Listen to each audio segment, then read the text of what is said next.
Hi, everyone. I'm attorney Donna DiMaggio Berger, and this is Take It to the Board, where we speak condo and HOA. Today, we're having a special episode of the Take It to the Board podcast. I'm joined by our show's producer, Claude Jennings Jr., and we're going to be going over some listener questions received over the last year, all of which involve typical problems and challenges associated with the community association lifestyle. Claude, I'm going to ask you to read those questions. Is that okay? Oh, that's perfectly fine. Number one. And number two, I feel like this is going to be one of my favorite shows because so often, like hosts, and you do a great job of this, ask wonderful questions of the guest and pull out their expertise. But you also, you know something when it comes to this. And so I'm looking forward to you sharing your expertise with everybody. And I may even throw in a few questions that I have myself as well. Please, have at it. Have at it. I do want to mention before we get started that nothing's being said in today's episode should be construed as legal advice for our listeners. That's mainly for what I say, Claude. I'm not sure they're going to tag you with that. Right. And you should always work with your association's attorney on your matters and your challenges. So before we get started, I did want to take a look back, Claude, at our 2023 season, since we just received those statistics. We released 26 episodes, 2 per month. We're in the top half of all podcasts out there. Mm-hmm. We do have listeners in 29 countries, with the top 5 countries. Actually, do you want to guess what the top 5 countries were? Okay, so I'm going to assume that out of the top 5, the United States is in there somewhere. Yep. So Got it. States. I'm going to then go. Let's go over to Europe. I'm going to think maybe the UK. Yep, you're in the right continent. You got 2 out of the 5. Okay. Then there's probably more in Europe, but we'll leave it there at the UK. I'm going to go China. We'll go. No. Okay. All right. So our top Australia. 5 countries, just to make this easy, is the North America. You got one, and Europe. Okay. There you go. Our top 5 countries are US and UK. Mm-hmm. Care to hazard a guess for the other 3? Canada. Yep. Got it. 2 more countries in Europe, both of which are my ancestors come from. Oh, wait a minute. I should know this. Just have to look at the name on the podcast. Yeah, Italy, maybe? Is that one? Okay. Yep. And right. Donna, DiMaggio, Italy. And what would be the other one? Germany. Okay. So we had listeners in 29 countries, top 5 countries being US, Canada, Germany, Italy, and the UK. Miami's our most popular city in terms of listeners, followed by Fort Lauderdale, Sarasota, Orlando. And this was a shocker, Pompano Beach. Okay. All right. Shout out to Pompano Beach.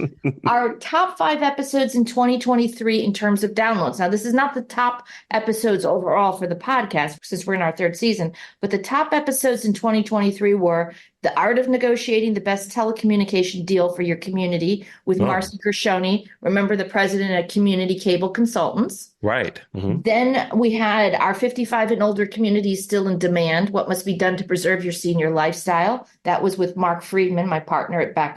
The impact of construction next door on your community with Katie Berkey, also a partner of mine. And if you recall, Katie had that great conversation about women returning to work. Right. She had all those resources for new moms, which was great.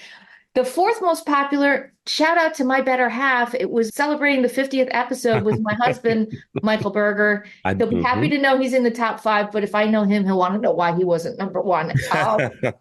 And then the 5th was Guns, God, and Gab, a constitutional analysis with my partner, Jay Roberts. I have to say, the Becker attorneys really turned out strong. Yeah. Showing. No, really, really good. And some of my favorites, just to throw some in, were the episode we did on surveillance. I thought that was really, really good. And the drones. Yeah, I don't know what that says. I guess we were watching a lot of Netflix and streaming shows about surveillance and spy stuff, but you're right. Those got a lot of buzz. So the title of today's episode is Practical Policies and Protocols. And I chose that because so many associations, Claude, are putting out one fire after another, some of which could have been prevented in the first place if they had a policy or a protocol in place. When a developer builds a community, they turn it over. They really don't have a lot of policies and protocols in place. And that's for a reason, because they're trying to move their inventory and they don't want anything to be a turnoff to a potential purchaser. So normally when a community gets turned over to the owners and the developer's getting ready to depart, there's not a lot of policies and protocols in place. And I'm not talking about your average restrictions regarding parking. I'm talking about other types of policies like an email protocol, maybe even a collections protocol, an election protocol. And we're going to talk about that today because really associations post turnover, these boards have to fill in those gaps working with legal counsel. So with that being said, Claude, do you want to kick us off with the first listener question? Yeah, let me jump into the mailbag here. This comes from John. So John says, I just wanted to say I love your podcast. Take it to the board. I find them really informative, and the guests that you have on the podcast are really good. I especially like the newest episode, Eyes Everywhere. That's one of the ones that I said was one of my favorites. Right? Yep. Yes, and it was great. As a volunteer board member in an HOA here in Florida, I find your topics interesting and can relate to what is being discussed. What kind of advice can you give to a volunteer HOA board that's basically dysfunctional? I've been asking about looking into property management for years, but the subject is often ignored or we seem to quickly move to another issue. I feel that the community is looking a little run down and could use some professional guidance. Take care for now, Donna, and keep the podcasts coming. That's from John. Oh, well, John, I think Claude and I both want to thank you for being a listener of the podcast and for your kind words. The first question I'd want to ask, Claude, is what's driving the dysfunction on the board? Is it because they have maybe one board member, perhaps the president or another officer who's dominating the others? Do they have absentee directors who are not carrying their weight? Are there factions on the board? It's a divided board in terms of everything, in terms of direction, in terms of priorities. Is managing the association too much for these volunteer directors? And would professional management help? Because one of the things that John seems to be indicating is we don't have professional management. We've brought it up, but it hasn't happened. I can tell you from experience that a lot of communities feel that professional management is too expensive. And yet when they try to manage, when they try to self-manage, it's not entirely successful either. So I think in John's case, I would urge the board to sit down and find out if professional management might help with some of the shabby, rundown appearance that he's talking about. I mean, he mentions that the community's looking a little rundown. So one of the other questions I would ask, Claude, is when's the last time that the board or the Architectural Control Committee did a walkthrough? You know, they do this. I live in an HOA. They're out there in their little cart. They go from house to house. And I know this is the trope of so many Saturday Night Live skits, you know, with the flags. And I'm not talking about, you know, that the grass is a quarter inch too high. Talking about serious exterior issues that can drive down the property value in the community. Roofs that need replacement or cleaning, paint that needs to be done on the exterior. You know, we've seen some homes where it's almost a hoarding situation where you've got stuff, you know, just piled up on the front lawn. You know, there's a reason people do buy in homeowners associations. And typically a big part of it is the appearance. I want to know that the homes next to me are going to be kept up. Right? We're not going to have a car on cinder blocks. I'm not going to be living next door to a Pepto-Bismol pink house.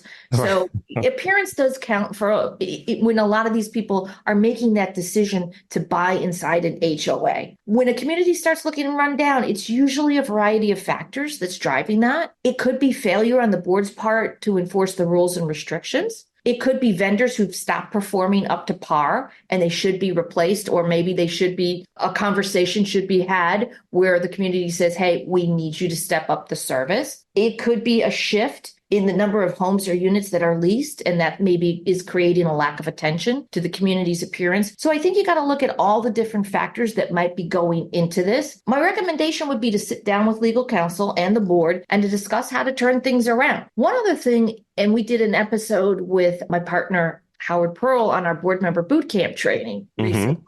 We find that even dysfunctional boards who attend a training session together, they come out of that with a renewed sense of purpose. And it really does create greater harmony if they do things together. So I would really urge John's board to go take a training session together. Yeah, you know, it's interesting that you say that, especially with like the conversation. I do wonder, and the answer is probably, I mean, I don't want to assume it's yes, but I do wonder if John has spoken with other volunteer members on this board. Do other people feel like it's dysfunctional as well? Because maybe he feels like it is, but everyone else feels like it's okay. And then, like you said, I think a conversation with community members would probably be a good idea, because if he feels it's dysfunctional, and chances are there may be other people who feel the same way, but once there's a conversation and momentum moving towards, okay, we have to change something, maybe that'll be easier, especially if he gets some people in the community to sign off on it as well.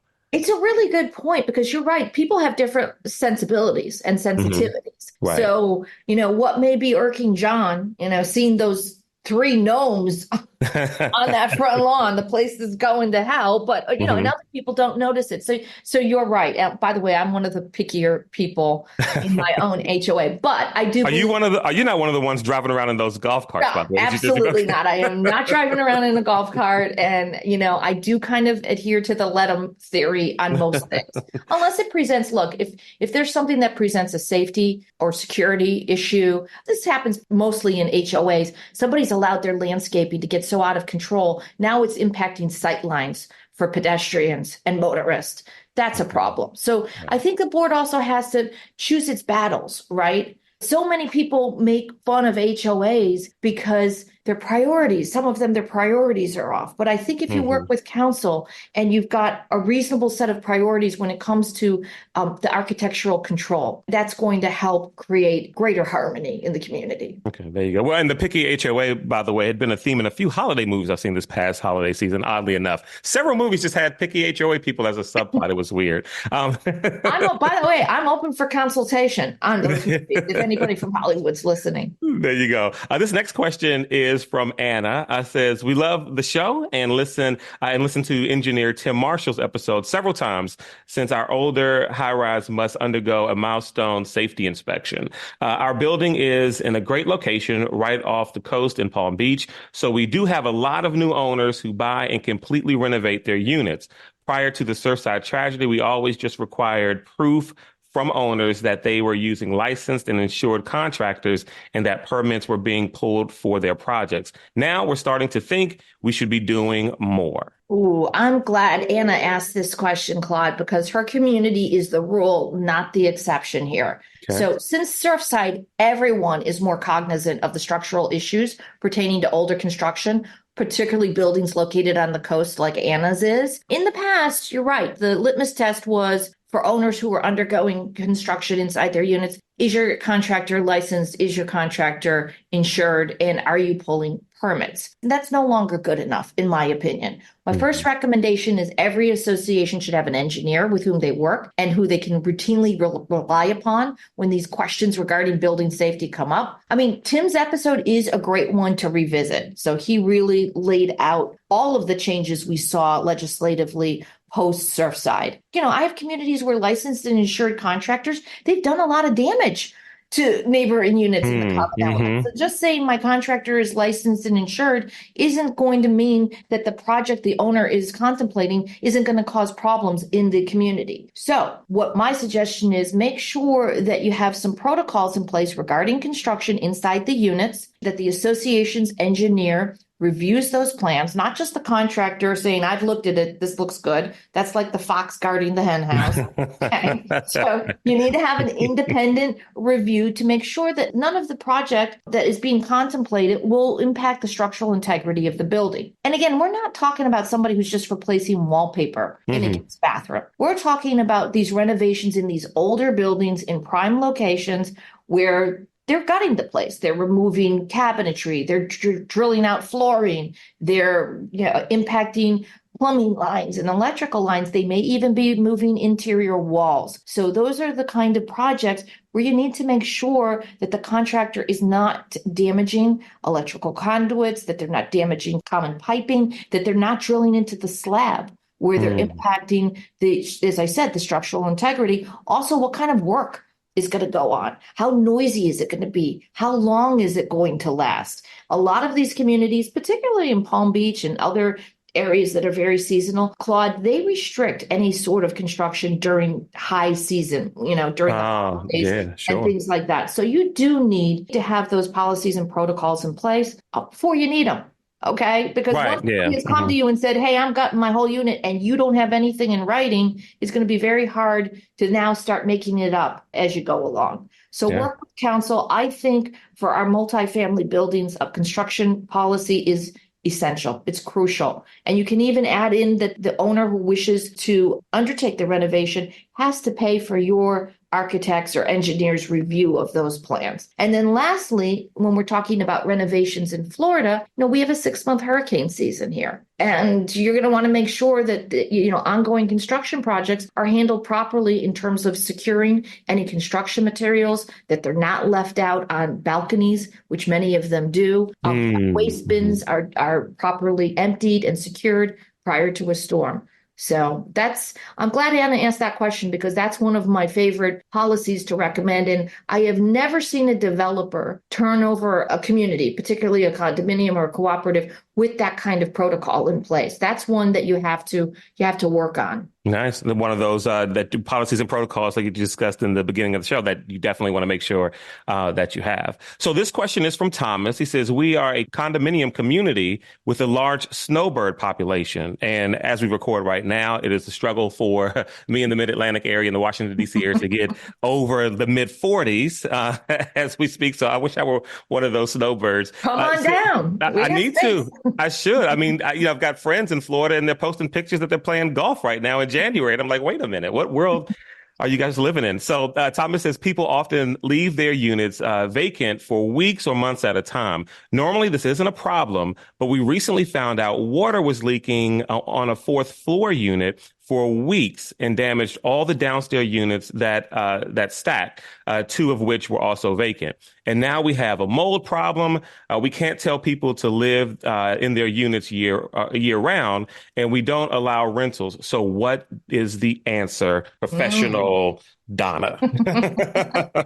So as we said at the beginning, we've got a lot of people listening everywhere, and there's a lot of places throughout the country, throughout the world, where residency is seasonal, right? It's not just Florida.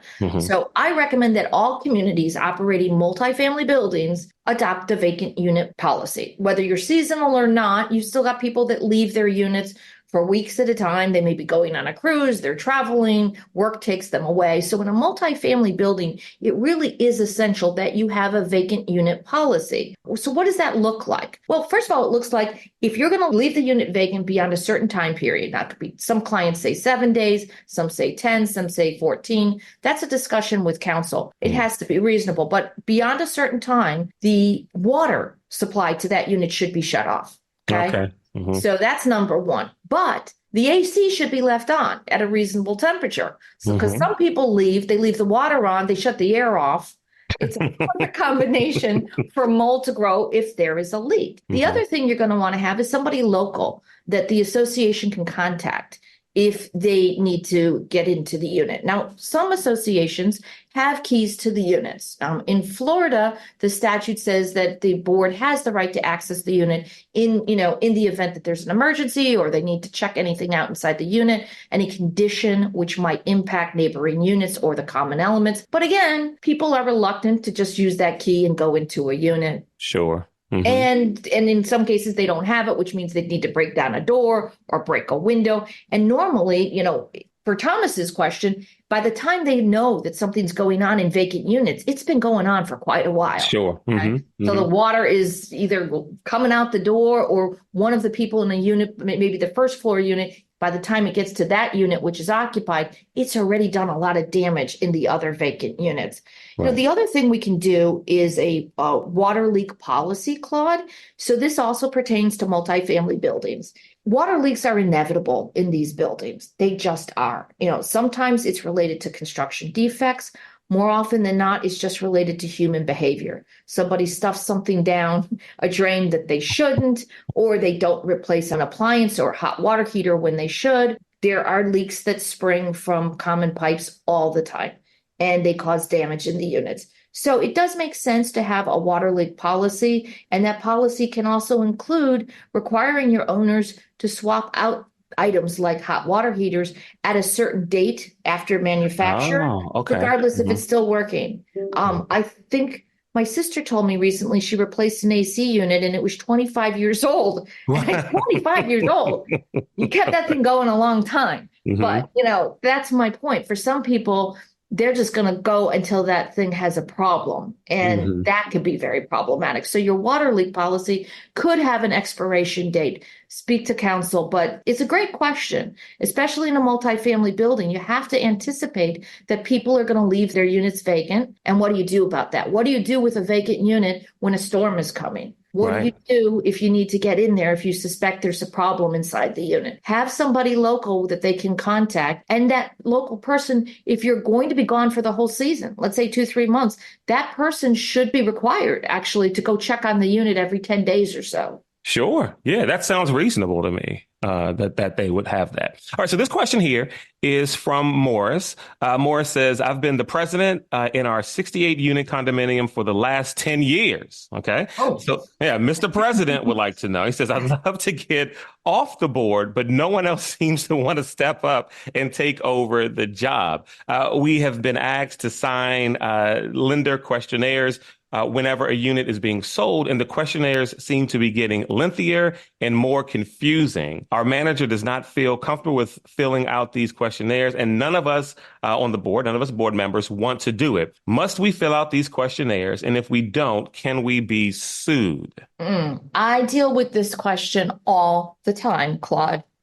As Morris indicated, lender questionnaires have expanded exponentially post-Surfside. So first of all, I would say to Morris, you can be sued for anything if somebody can find an attorney willing to take that case. So, I can't tell you that you won't be sued or that you will be sued. There's always that option. But we also have listeners in all different states. So you have to check and see what your shared ownership statute says about a board's obligation to fill out lender questionnaires in connection with a sale or refinancing of a property. So in Florida, there's nothing in the shared ownership statute that says a condominium board, for example, has to fill out a lender questionnaire. It does indicate that if a board wants to fill out a questionnaire, it can charge for the time spent doing so. And there's a monetary cap on that. But it doesn't say you have to. In Florida, you have to fill out an estoppel certificate in connection with a sale. Now, the 2024 legislative session just kicked off yesterday, which was January 9th. I know we're taping this, but this won't be released for a few weeks.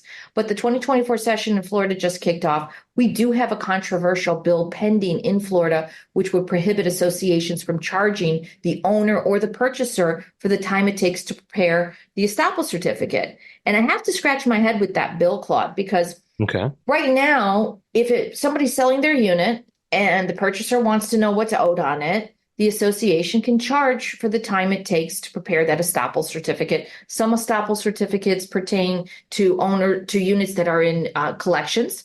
So you've got to gather that information as to everything that's owed, including attorney's fees and costs. Some are requested on a rush basis. This takes time and effort. Right now, management companies charge for this. What will happen if this bill passes in Florida, Senate Bill 278, is that all the other members of the association will have to pay those costs to prepare an estoppel certificate, even though they're not the ones selling their unit. So we'll see what happens. I have to tell you, the 2024 legislative session right now, the bills we were seeing, it's going to be really interesting. But to get back to the question, I think it was Morris. Correct. Okay. Mr. President, as I like to call him. Oh, Mr. President. So to get back to Mr. President's question about these questionnaires. After the Champlain Towers tragedy, Fannie Mae and Freddie Mac revamped their questionnaires. And basically, they want to know if there's any structural issue with the building in which they're securing the loan. Here's the problem with that. Our volunteer board members and managers should not be put in the position where they have to translate an engineering report, where they have to make affirmative statements about the structural integrity of the building. My preferred way of doing this would be have your owner who is selling or your owner who is refinancing request a copy of the engineering report and then allow that owner to present that to the lender and let the lender look at it. The problem is these lenders have basically tried to turn volunteer board members into quasi-loan risk assessment officers. There's enough information in the public records as well as information that the owners can provide where a lender should be able to evaluate whether or not there is significant risk in making that loan. And of course, now Fannie Mae and Freddie Mac also have a blacklist in terms of certain communities due to their age and perhaps lack of reserves and upcoming maintenance or repair projects that are not going to be eligible for financing. So this is becoming a really big problem. I will say this, I have some communities that have passed a board resolution on lender questionnaires. Some say we're not filling them out. Okay, we're not filling them out. We're doing the estoppel certificate. Good luck. Others say we'll fill them out, but we're only going to answer the questions that we feel 100% certain of the answers. Okay. And, I've seen these questionnaires. Some will say, do you anticipate an upcoming structural problem? How do you answer that question? Right. Yeah.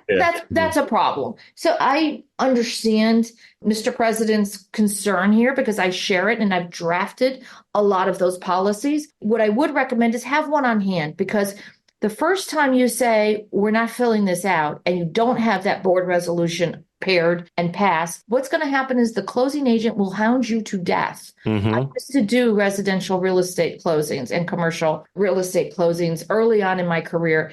And you know how hectic and chaotic and frantic it can get as a closing date gets closer. So if you have the resolution, you just forward it and say, this is our policy on the issue of lender questionnaires. Now, there are sometimes threats saying, hey, if you don't fill this out, I may not be able to close. I will tell you, I've had clients stand firm on their position with regard to filling out these questionnaires and haven't had a closing derailed as a result. Okay. So this is a conversation with counsel. I think there's probably a reasonable middle ground to reach here, where you can help owners refinance, you can facilitate the sale of units, but you don't put the association or the individual board members or manager at risk by making them attest to things for which they don't have absolute certainty. Yeah, and given Morse's email, it seems as if getting that kind of resolution done and passed won't be that tough, because it seems like his board members are in agreement. And by the way, I'm with Mr. President. Nothing makes me check out quicker than a survey, than a questionnaire, or for some reason I'm weird about this, like a spreadsheet to track something. I'm not going to look at it. I'll be out of the loop. I can't do it. Can't do it. All right. So well, you're very self-aware. It's good. Yes, to know. That's it. And that's all right. Self-awareness is a great quality to have. I'm just aware. It's the best quality to have. So this is from Tanya. Love the pod. I'm not on the board in my HOA, but I'm considering running next year. The issue I'm having is that I'm not currently an owner. My mom owns the house, but she will give me her proxy to attend meetings. The board has said that's not good enough, and I cannot attend, nor can I run for the board. Are they right? Well, first of all, Tanya, thanks for listening. Thanks for the compliment on the podcast. I think it's great when people want to get involved in their communities. Okay, so this is somebody living with her mom. She wants to get involved. To me, that's admirable, because apathy is usually the norm in a lot of communities. But the answer to her question depends in part on the association's governing documents. So if she hasn't read the governing documents for the community in which she lives, I would recommend that both she and her mother read them, because in some communities, you don't need to be an owner to serve on the board. You don't need to be an owner to vote. It depends on how association member is defined under the governing documents. So that's number one. And number two, if she wants to attend meetings and speak at those meetings, whether it's a board meeting or a membership meeting, she's going to need a document that's called a power of attorney. And in that power of attorney, her mom is going to have to specify that Tanya is able to attend board and membership meetings and speak on her behalf, speak to agenda items. Proxies, people get very confused about this. Typically, a proxy for voting, the governing documents will require that proxy be given to another association member. Okay, and not to another owner. So what Tanya really needs from her mom is a power of attorney to attend. The other thing that might happen, frankly, is speak to her mom about maybe transferring a little bit. Tanya, I'm doing you a solid here. Maybe transfer a little bit of interest in the unit to her. I've seen people transfer as little as 1 or 2 or 5% ownership if the documents do require you to be a record title owner in order to be a member of the association. So for estate planning or tax planning purposes, it might make sense for her to become a co-owner of the unit. Right. Okay. So Tanya, you've got some options. All right. So this next question comes from Louis or Luis. Excuse me if I'm pronouncing your name incorrectly, one way or the other. But this sounds like a script right out of one of those holiday movies I was talking about, Donna. So Louis says, you got to tell me the names of those movies. Yeah, I don't remember them off the top of my head, but I will send you an email with those movies. So he says, I'm sorry to say, okay, but nobody likes our board president. He sends out nasty emails and talks over everyone at meetings. He recently sent an email to me and the rest of the board and said he was resigning. 5 minutes later, he sent another email saying he was rescinding his resignation. Do we have to allow him to stay on the board? First of all, Claude, I question whether Louis or Louise really is sorry to say that nobody likes this president. Yeah. It doesn't sound like Louis is sorry to say that. He led with it. He led with it. He's trying to be polite. Right. I love this question because it invokes three of my favorite policies that boards need. It's a policy on resignations, an email policy, and a meeting participation policy. So I'm going to break them down. Okay. First, I want to start off by saying years ago, I used to have a blog, and I had a blog I wrote that said, "Don't resign in a huff," because that's what happens. So I have seen more than my fair share of directors over the years just resign in a huff. It's very emotional. They feel disrespected. They're not being heard. I resign. I'm out of here. Okay. Mm-hmm. Once you resign, it's effective immediately unless you have a deferred resignation date. So somebody may write and say, "Hey, I'm resigning effective June 1st. Okay, that's different. But if I'm just writing and say, "I'm resigning," I'm done. So to Louis's question, this board member who resigned, if he wants to get back, even though he sent an email 5 minutes later, if he sent it 5 seconds later, he has still resigned since he did not add a deferred resignation date. So what now needs to happen is his former fellow board members would have to vote to fill his vacant seat with him. And normally that doesn't happen. Yeah, and it doesn't sound like that would happen in this situation either. No, it doesn't. It really doesn't. Now, and I say this with the caveat that there may be something in governing documents that handle resignations differently. Okay. But the standard is, and specifically under Florida law, once you tender the resignation, it's effective. So that's number one. The second policy the associations need to consider is an email policy. And often this can be embedded inside a larger board member code of conduct. So I've been doing a lot of these over the last 2 to 3 years, Claude. Mm-hmm. And the code of conduct is great because it creates a framework for the operations. A lot of people get on boards. Nobody tells them what they're doing. Nobody tells them what their job description is. It's kind of just, you're on the board and you just learn as you go. And this is particularly true if you've had a recall situation where the prior board has been recalled completely. You've got all new people on. Nobody's there to help them. And this is where I say, work with counsel on some strategic short and long-term planning. Board member code of conduct can go over things such as how do you handle privileged and confidential information? Sometimes when we see, let's get back to the first question we had, which was about a dysfunctional community from John, right? Sure. Mm-hmm. So sometimes the form that dysfunction takes is you've got people on the board that don't agree with the board decisions. They're on the losing end of the board vote. Okay. So they go and they feed confidential information to other people in the community. Mm-hmm. A board member code of conduct would prohibit that. A board member code of conduct would create certain expectations when it comes to the manner in which you communicate. No profanity, no name calling. I mean, it sounds almost silly that we have to tell people to act like adults and act professionally, but we really kind of do. I mean, we've seen an erosion of civility across the board in our society. These community associations are a microcosm of what we're seeing on a larger scale. So the board member code of conduct, it's certainly not a silver bullet. It doesn't solve everything, but it does let people know what are the expectations. So in this case, Louis's president is sending out nasty emails. One of the things I counsel associations is who's going to be your mouthpiece? Who's the person who's best suited to deal with vendors, to deal with unit owners, to deal with unhappy residents? My experience over the years is sometimes it's the person who's least well-equipped, who is poorly equipped to deal with people, who's the person who's dealing with people. Mm-hmm. While you've got somebody else sitting on the board who's really quite good at communicating, and that person is not doing it.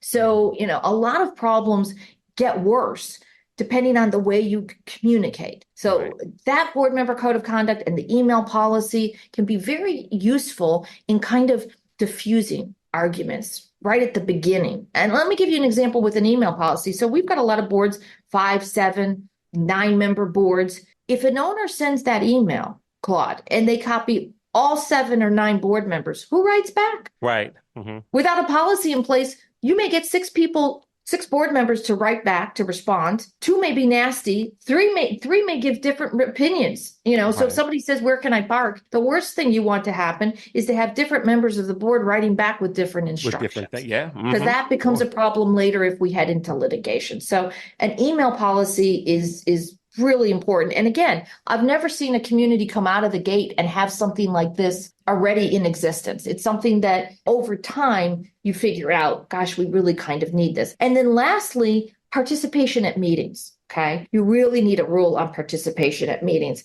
How many minutes do you want to allow people to speak? In Florida, in the HOA statute, it dictates at least 3 minutes. But look at your own state statute, see if there is a requirement in terms of minimum participation. How should videotaping of the meeting be handled? What's the recourse if somebody gets unruly? Also, and this is a big one, will Robert's Rule of Order be used? Do you remember we had a podcast episode with Jim Slaughter on parliamentary procedure? Oh, yeah, sure. I do. Mm-hmm. So that can be very confusing for a lot of people. Your documents may require you to follow Robert's Rules of Order, but more often than not, people think they have to follow it and they're not required to. Figure out whether or not you want to follow Robert's rules. And by the way, if you say you're going to follow Robert's rules, you might want to pick up one of Jim's books and figure out what you're actually doing. So those are kind of the policies that were touched on in that question. Yeah, well, the good thing is that I think, like you mentioned in the beginning, if your board or your association doesn't have certain policies or protocols, these questions that we, talked about today kind of give you a good framework to start, or at least try to include them in yours. And we did cover a lot. But if there was something, Donna, or some things that we didn't cover, what are some other things maybe not discussed that you think we should have, or that any board should have as far as policies and protocols that we may not have covered earlier? Well, I think you absolutely need a collection policy, right? So the assessments coming in are the fuel for the engine that operates all of the services in the community.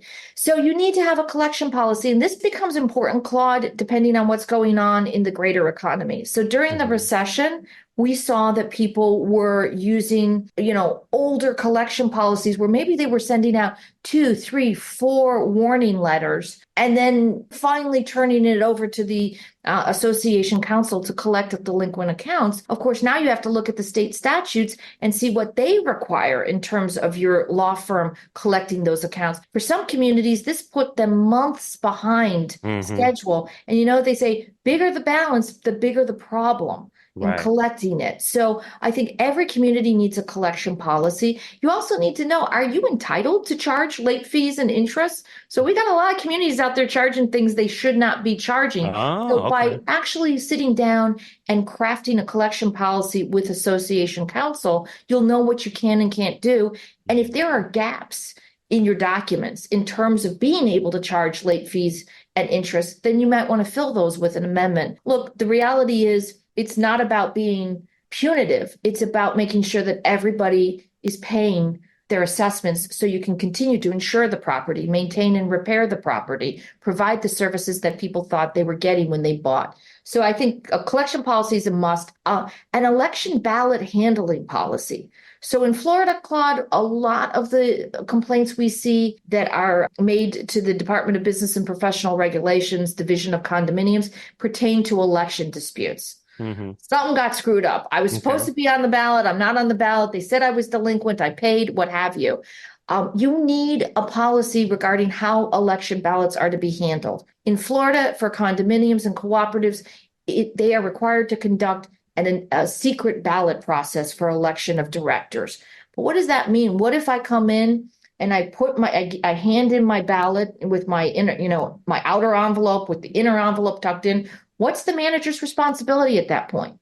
Can the manager leave 5 ballots sitting on the desk and go to lunch where anybody can come in and tamper with them? What kind of security protocols do you have in place?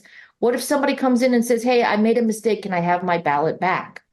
In Florida, you can't do that. So there's a lot that goes into it, but I think an election protocol policy is essential. I think a policy on emotional support animals, we've had Joanne Nesta Burnett, my partner here at Becker, on the podcast twice talking about service animal and emotional support animal requests. Mm-hmm. Those involve a lot of sensitive information being submitted for evaluation to determine if the person really requires an emotional support animal or a service animal. So you need a policy in place. Where is all that documentation being stored? How long is it being stored? What kind of security protocols do you have in place? What kind of shredding protocols do you have?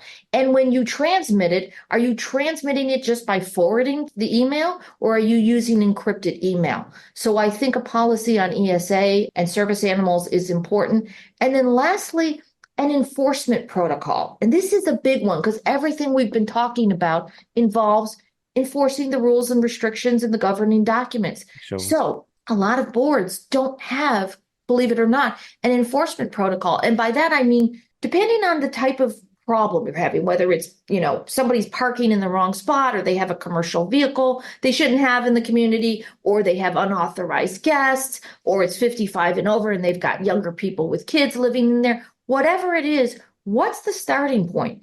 Are you having your manager send out a warning letter? Is the board sending a warning letter? Is somebody picking up the phone and calling that person? Is it going straight to the law firm? What's the initial communication look like? And also, is there a deadline given? If so, how much of a deadline? Because it depends. There are violations which can involve potential threats to safety and security. Those need to be acted upon more quickly than, somebody's got a flag up that you don't like. Okay. Mm-hmm. Mm-hmm. So there's a lot, but I think an enforcement policy is crucial. So those, I guess, would be the ones I think, the takeaways for our listeners. Now, and you deal with, these, a lot. You deal with it often. Are there any that kind of annoy you, that maybe like a pet peeve, where and maybe it's ones that you think it's so unnecessary, or this problem is avoidable if you would just put simple things in place? Are there any that, like, really, when it comes across your desk, you're like, oh, come on, not this. This is so avoidable. Yes. And I'm going to tell you what it is. Okay. My number one pet peeve here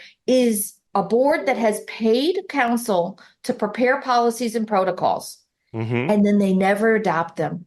It goes into a vacuum. It's like you tossed it out the window, or they've adopted them and they don't remember. And it's like amnesia, and you're starting all over again. I would say to our listeners, if you've gone to the trouble to work with counsel and pay counsel to prepare these protocols, please make sure that your manager or your self-managed board is adopting and enforcing them. Right. Otherwise, what are we doing here, people? Right. I mean, you can save your counsel the work. Just write them a check and don't expect anything back from them. Just give them money.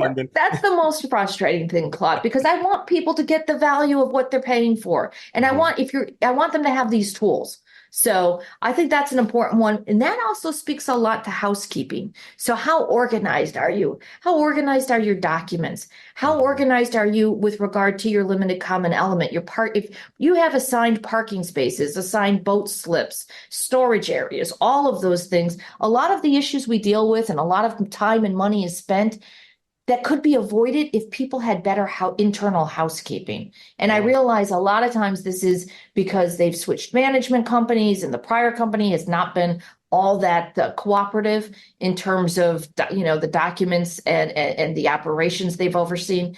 But this is, when I sit and talk to communities about long-term planning and short-term strategic planning, internal housekeeping protocols is right at the top of the list, because if you're disorganized, that is going to be very hurtful, particularly if you get into a legal dispute. Okay. Now, Donna, this one was not sent in. This is one from me. Okay. So my wife and I, we were opening mail the other day. And by we were opening mail, I'm opening mail because she hasn't checked the mail. But so I'm opening mail, and we get this letter from the HOA, and they have I think 2 openings or whatever on the board for board members. And and I'm letting her know about this. And she's like, well, I wonder if one of us should jump in. And I'm just like, I don't know. And then I thought to myself, maybe I should ask Donna, like, and I'm sure you'll come up where there are no cons. It's only pros. Here's what, but should I? And I'm not necessarily, outside of just like neighborly stuff. I'm not necessarily involved too much. I mean, my wife has gone to some HOA meetings. Is this something I should take a look at? Is it something that maybe I should do, or maybe just push my wife to do it? I think you have to do it because you produce a podcast called Take It to the Board. It's content. It will be content for the show. It's definitely content. Listen, I served on my own HOA board for 2 years. My husband, Michael, who's also an attorney, I think he was on it for like 7 or 8 years. There was a Berger seat on the board.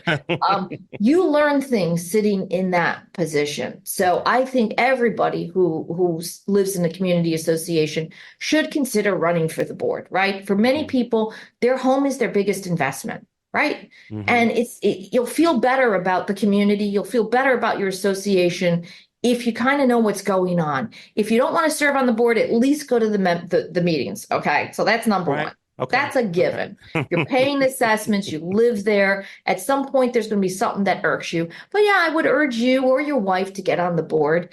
I think it gives you I know it gives you a whole different perspective in terms of how things operate. It may not make you happier. I will tell you, when I was on the board, it didn't necessarily make me happier, but I did have an appreciation for the amount of time that my fellow board members put into it, because we were self-managed. We didn't have professional management. So everybody kind of had homework before the next meeting, but it was nice to sit and, it does foster more of a sense of community, I think. Sure. And look, if you get on it and you hate it, we can go back to that resignation question. Just send an email.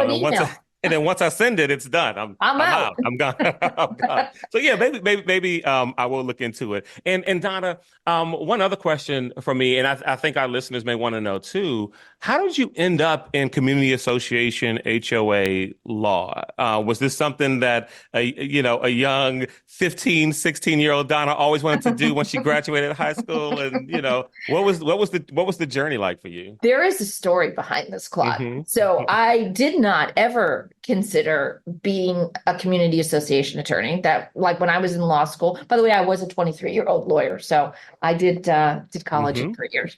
I did not consider association law. This is my son Ryan's fault. Okay. What happened was I was working in downtown Miami at a boutique real estate firm, and I was living in Aventura, and I really did not see myself continuing to commute down to Miami when he was so young. And I was contacted by the firm I'm at right now, Becker and Polyakoff, and they had a flex time program. And somebody had sent them. I had interviewed at another firm, but they were looking for full-time. I said, I really don't want to do full-time right now.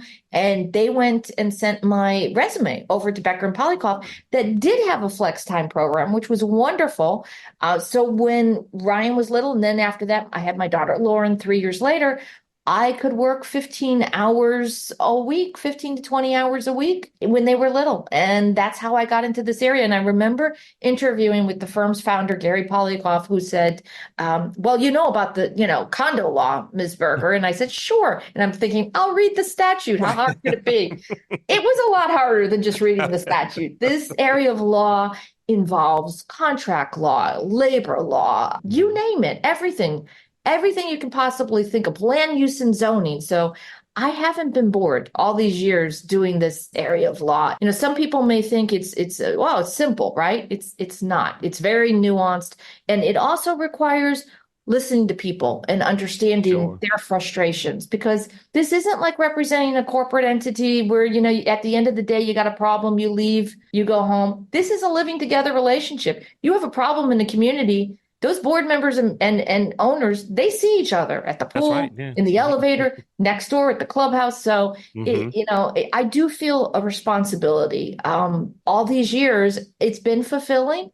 I'm not going to kid you, it's been frustrating. Sure. But at the end of the day, if you can help people resolve these disputes, it feels good. Yeah. And then, you wouldn't be a podcast star also. You became a podcast star years ago. I think you may be using the term star a little loosely. But so right back at you, before we conclude, let me ask you, tell us a little bit, how did you get into, podcasting? And I know you do something with, is it the US Open Radio? Yeah. So I do a lot. When it comes to media, I do a ton of different stuff, from radio at, music stations and sports stations. Here in Washington, I produce for for the Washington Commanders and the Washington Wizards, DC United Soccer. And from radio, a lot of my clients that I have for my company now, Hopeline Media, are former radio people that I've worked with before that launched out and did their own kind of podcast thing.